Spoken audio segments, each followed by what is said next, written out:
Are you listening? 7 pillars for a survivor-led approach to mental health support. The most important thing is to be heard. The perpetration of domestic abuse is a key driver of women's mental ill health.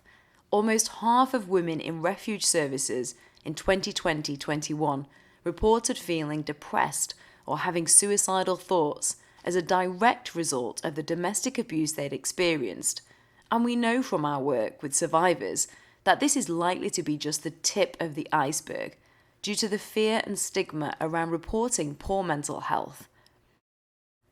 As part of the Deserve to be Heard campaign, Women's Aid conducted research to better understand what domestic abuse survivors want and value when it comes to mental health support, and what an effective response actually looks like.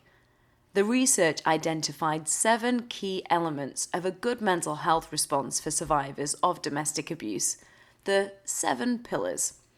As a survivor of domestic abuse, I'm going to share them with you now. 1. An empathetic and understanding response. As survivors, we want mental health support to be delivered by someone who shows an understanding of the trauma caused by the domestic abuse we've experienced. A sensitive, empathetic approach, free of any judgment or blame, is really important. We want to be listened to with compassion. We need to be listened to with compassion. 2. Expertise on the dynamics and impact of domestic abuse. We want mental health support to be delivered by someone with expertise on domestic abuse. Those delivering support need to have an in-depth understanding of the dynamics of domestic abuse, including coercive and controlling behaviour, the emotional side, and not just the physical, and of the impact on women and children. 3. A space to talk. As survivors, we value having a space to talk about our mental health, where we can develop coping strategies. This could be one-to-one with a female therapist who is a specialist in domestic abuse, in a group therapy setting with other female survivors, or through other forms of peer support. 4. Support for children and young people. We also want the mental health impact of domestic abuse on children to be recognised and mental health support specifically for children and young people to be available, delivered by professionals with expertise in domestic abuse. These are our next generation. My children grew up hearing and seeing the abuse. They never got much support, and now they're adults.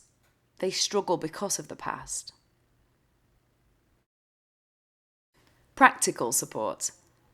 We want mental health support that recognises that domestic abuse affects many aspects of our lives. We value practical support that addresses our safety, housing, and other needs, as well as specialist mental health support. We can't progress in our mental health recovery without these practical needs being addressed. 6. Women-only spaces, including support led by and for marginalised groups of women. As female survivors, we value receiving support within women-only spaces and from female professionals. These are safe spaces to us, conducive to our recovery. We also want support that is delivered by women who share our background or identity, such as services run by and for Black and minoritised women. 7. Timely and long-term support.